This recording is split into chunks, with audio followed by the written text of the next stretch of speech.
All right, high school football season just around the corner, and we are taking some time to have our News 3 Coaches Corner here at our WTKR News 3 studios. And with that, we welcome in Maury head coach Dyrri McCain. Coach, thanks a lot for being with us here today. Obviously, some excitement coming. It's got to be kind of a kid at Christmas feeling for you guys when you hit this time of the year. No question. Just finding out new things and new players and new roles guys got to play, and just the fun that you have trying to figure out what your team is going to be. Right. How are they going to be? Coaches, different roles. So it's definitely a fun part of the process, and can't wait to get started. Wait, and not many teams can come in and say, hey, we're defending state champs. You guys are going for a four-peat. You're used to this situation. I guess that helps a little bit, having guys who have been here before and understand the pressure and understand where the bar is set. Yeah, it's a thing that, well, I would say that it didn't start like that in the program. Right. We didn't come from a championship tradition. There was no, foundation of how to do this stuff, and through like the program of the past. So we have created that. It's a good feeling. And the championship expectations is what has come with now. It's crazy how, I think it started to become that within probably about 4 years of the program. So now that we're here in year 9, that's just kind of the expectations of what it is. And, as a coach and as a player, and even our admin teachers and parents and people that are involved in the program on the outskirts, our athletic trainer, just all of those people just understand that it's going to be a long road, and that's the expectations in the program. Well, and you talk about those expectations, and you guys have strived for greatness ever since you've arrived. But three in a row, 4 since 2019. I don't want to use the word surprise because obviously this is kind of where you've set the bar. But I mean, do you ever step back and hey, we're kind of amazed that we're able to sustain this kind of success to do it at this level, this consistently? Surprised would be probably not the word that I would say. Here's what I was more surprised about. If we're going to use the word surprised, I'll just kind of give context to that. So surprised was it was a little mix of winning it that third year as head coach, right? Going to the state semi the second year, winning the third year. And not surprised as in that the players weren't good, because I think we had a talented team enough to get it done. I think we were supposed to get it done at that time. But just getting it done, state semis year 2, winning it year 3, really doesn't happen often, obviously, for coaches. And there's coaches that's been doing it 30, 40 years. Mm-hmm. So it's rare that happens. But I remember sitting down before and just talking about how we were able to sneak a championship in the midst of trying to still get to this part of the program. Right. So now at this stage in the three-peat that we're on and all the other stuff that we're kind of doing, it's not the surprise part, because those were the building stages. We just happened to win one in that phase of building. So now it's just like this is where we wanted to be at, and this is what it's supposed to be. The speed of the ascension, maybe. Right, exactly. Yeah. That makes total sense. Well, I mean, they say, they have this saying that, like, hey, it's it's hard to get there, it's harder to stay there. Have you noticed that? Would you agree? That was asked early. Somebody asked me that early. I agree to that, to answer the question. Yeah, I mean, you can have a good team here and there. They can have up years, down years. You can have a team that has the right formula of love and togetherness, or just talent, or whatever that is that has that combination for you to be good for that 1 year. But it's so hard to sustain. It takes special people, and it takes people that want to do it a certain way, even after success comes. And there's been some that's been still here on the ride to that with that success, playing their role, including myself. And there's some people that couldn't hang with that mode of what it takes to do that. So,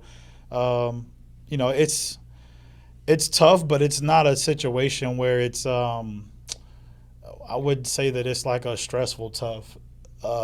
It's tough because you have to make sure that comfortability doesn't creep in the program, and that's anybody. That's parents, that's admin, that's players, that's parents, that's coaches, across the board. So It's harder, but it's fun in the process also. Well, and kind of piggybacking off that, you guys have this reload, not rebuild mentality, it seems, where, I mean, you have some familiar names coming back, but then you have those names that we start to stay consistently that maybe we don't recognize from the year before. You know, I mean, now a lot of that can be, you know, like a JV program, a youth program, kind of working their way up. A lot of that can be, as you've said before, hey, we put ourselves in a position where we can get some of these guys playing time in varsity reps, you know, maybe where they went at other places. I mean, so is it a combination of all those things that allows you to rebuild the way you guys do? I think that you know, I think development plays a key piece in our program. I think people see, I guess, you know, the talent, which again, you're not going to win games if you don't have some, obviously, but you know, just where that kid is and where that kid was, or however we want to say that word, at the time that they got in, whether it be somebody that came from another school or whether it be an incoming freshman, somebody that came from another state, whatever that entails, you know, very rarely do they have it all put together to be the player that they are when they leave. So I just think that we do a good job of development. We believe in our development. I think that the program, the off season, the camp, and even during the season, just having guys engaged, making sure that we give guys reps that need reps. So just in case if anything happens, this guy's had enough time and experience, and now he's ready for the moment. So I just think our development is a key factor to this consistency and the success. Well, speaking of development, Domo Everette's a guy who you guys developed and who stepped in as a sophomore last year and got it done and led you guys to your third consecutive title. Got to be nice that he's coming back with a state title, not just experience under his belt, but 15 games under his belt of high-level football. Yeah, I just think that he had a lot of things working for him. Just before even this past year, I mean, obviously he answered the bell. I think that he was behind a great player and teacher and leader in Torrey Newkirk, and also Kendall Daniels was also in that room. Obviously, he's playing safety now, next level, but just having those guys in the room for him, I mean, I'm pretty sure Domo would explain that and talk about how vital they were to his development. Also, Coach Bam Mills does a great job with the quarterbacks. He's also a kid that played for me. So just Domo having all of that in his pre-phase of becoming the man last year helped him out a lot. I think he answered a lot of questions. I think, like I said, I think it was no secret. I think it was, what are they going to do without a Torrey Newkirk? And I think that he pretty much answered that. And now he has a year under his belt of, like you said, winning a championship. And he has a shot to try to get two more because he has 2 more years. So this, you know, after this season right here, he'll have another one. So looking for special things from him. I'm looking for him to take the next step in his game to obviously elevate the team. But special talent, special kid. I just think he has so many qualities about him that, in my opinion, I think makes him a draft pick. Well, and hey, I mean, like, he was one of the names that we were talking about that we didn't say much the year before, that we said all the time last year. Who's going to be that guy in 2026? There's a couple. I just think that through the development, I mean, we see things on a daily, and obviously, like you said, most people see it once that guy shows himself on a couple highlights on Friday or not knowing about this guy. So there's so many. I mean, Traquan Duke, Blake Bird, Amir Granger,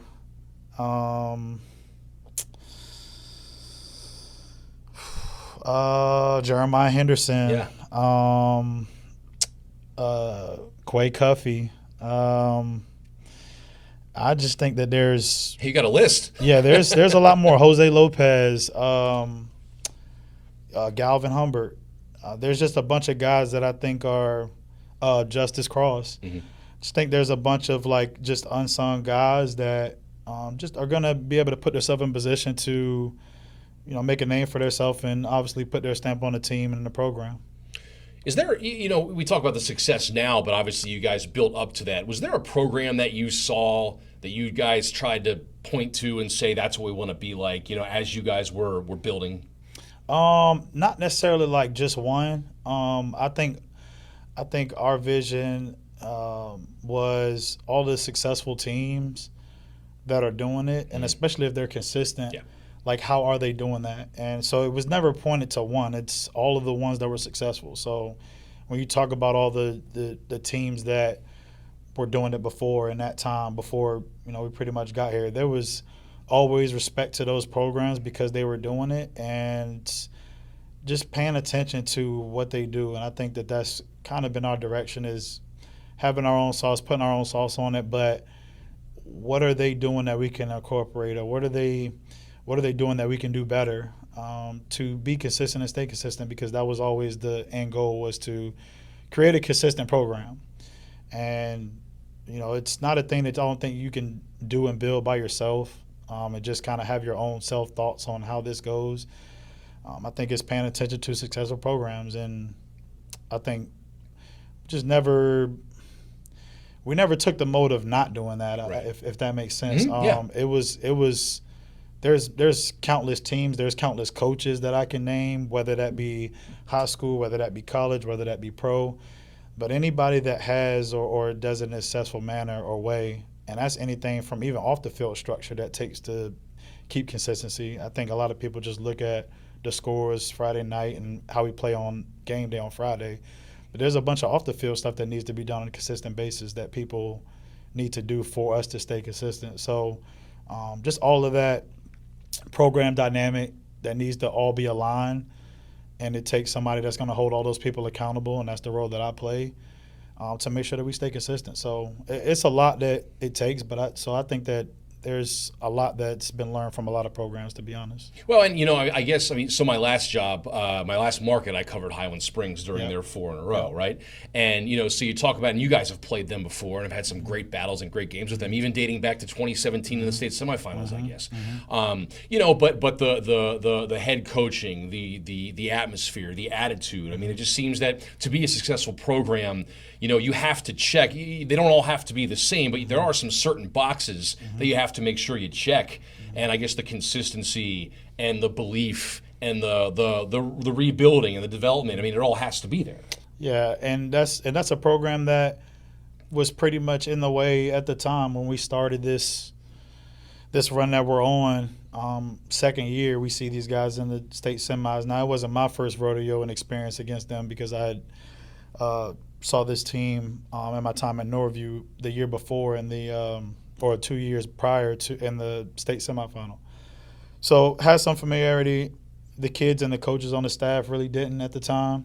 But after we took a loss in the state semi that second year in the program, it was always trying to close that gap. And any team that we've come across, because at first I think it was Indian River our first year. I think we lost to them in the playoffs first round my very first year. Said that we were going to close that gap and come back. The very next year, ended up seeing them in, I think, the regional title, to then play Highland Springs, who then beat us. And then we go back, win it, and then we end up having these battles with those guys. And, nothing but respect for them and what they do. There's, absolutely no disrespect to what they do. Is they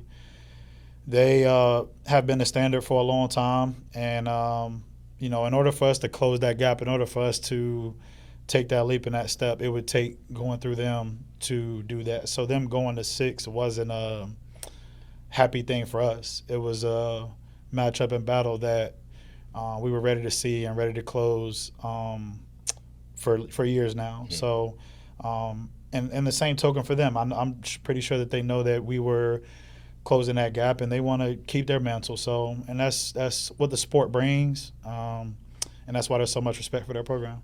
Is there a program here in Hampton Roads that you would love to just get a shot at and you guys would love to play?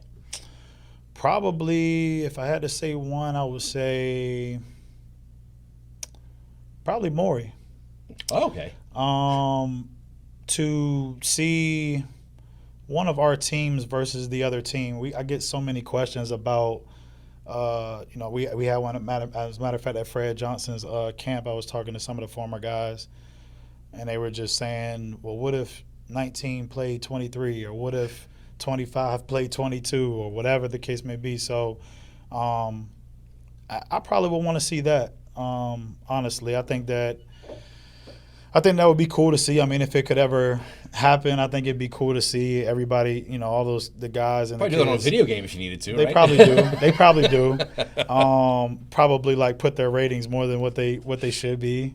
That's high school kids. Yeah, no question. So, but yeah, I would love to see that. That would be one thing, and it'll probably be teams from the past, like seeing the old Lansdowne. I mean, because there's so much comparison with, what Beatty did and what's kind of being done here offensively. Mm-hmm. So, kind of seeing the Lansdowne team that had Harvin and Damon McDaniel, whose son I coached. Just having those teams, and you hear about the Ronald Curry teams and stuff like that. That would be cool to kind of be in that matchup, because you just hear so much about those teams that you would want to kind of be an experience of like what that would be like. But you're not going to pick a program from 2026 and say we would like to match up with them. 26. I mean, like, it's more of, hey, we make our out of district schedule. Yeah, you guys. No, don't get me wrong. You're not ducking anybody. No question. No. That's not what I was. No. I just meant that if there was a team that it's not on your schedule that you could have a chance to play and pick out of a hat, which would you pick? But you're right. Please don't take that, everybody, as me saying that you guys are avoiding anything. No. It probably wouldn't be anybody here. It probably would be out of state. Yeah. It probably would be out of state. I think one of the things that I've just talked about on multiple occasions is at some point, I think we've kind of done everything that's college-like. That's what our program entails, like everything a college type of vibe and way. So getting out of town, and like, we've had the bus rides. Yeah. Like, we know what that's like, being on the charter and all that, and that we get that experience. But getting on a plane to go somewhere, that's like, if we're talking, and I know we're saying like around here, but that's not my mindset for the program at this point. I think that was my mindset early on, from maybe 17 to 20, maybe.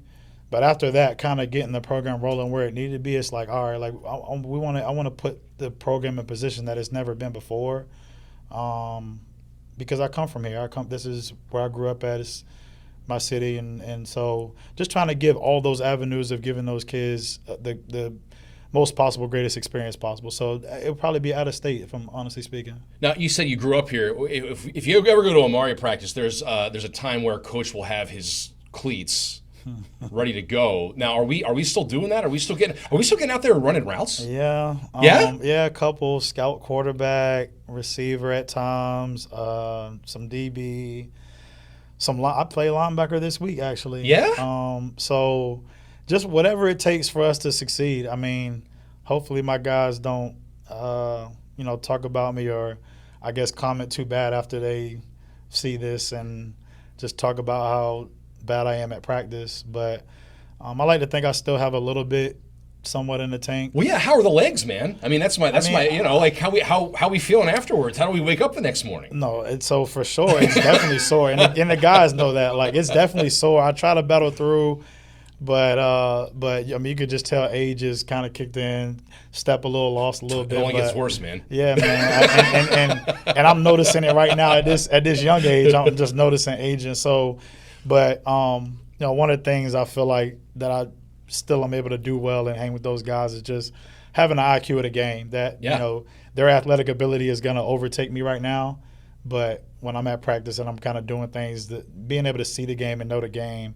that's kind of like that's how I'm able to play faster than them at times. Yeah. So I'm gonna just take my wisdom over their athletic ability. Well, a great approach. However, I mean, in the age of cell phones and video, I mean, there may come a time where, I don't know, one of these young men may be full of themselves and post himself burning coach on the internet. I mean, have you thought about the consequence that will be if that occurs? So I don't really worry about that, because I really don't think that there's anybody on the team that's kind of ready to like really play that matchup. They're gonna talk that, and they know that we have our competitiveness at practice.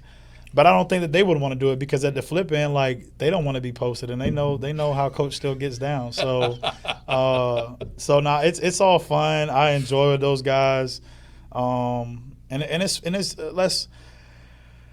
what the game is for, man. It's like okay, like you give these guys direction, you give these guys vision, you're coaching them, you're hard on them, but just being out there and running and do what they're doing. I think matter of fact, I had a terrible play the other day in practice. Terrible. We had a one-play situation in practice, and I was playing scout quarterback, and my guy came open, and I just completely missed him. Okay. And I ran sprints after that because I owed them, because I would have made them run sprints if they didn't get it. So I just felt like there was a sense of accountability for me to get that done. So, but yeah, I don't think that they would try that because they got to worry about coach getting them and what'll come with that getting done by coach. So yeah. But going back to what you said too, also, yeah, there comes like body soreness. I've been to the athletic trainer a few times. Shout out to Miss Moore. She's definitely got me back right if I have to come to her. You got to get in that cold tub, absolutely. But you're definitely you're putting to work. I won't ask you guys to do anything that I wouldn't do. Question. You're definitely putting that into play. No question. Absolutely. So there are. We're going to wrap up here in just a couple minutes, but so many football movies are out there, right? Yep. So obviously, you guys, I'm sure have seen them all and have a favorite. What fictional movie or TV coach is Dyrri McCain closest to? Oh, dang, that's a good one. I mean, you have a lot. I'm putting you on the spot. Yeah, and there are a lot to choose from. That's a great question. And if you were looking to hammer me with the question, it is this one. I would probably say two. At least from this, I would say a mix of three. Honestly, yeah. If I can do that, there are no rules to this answer, right. Coach. I mean, so if I say a mix of three, yep. Two of them are shows, one of them is a movie. Okay. I would say Friday Night Lights.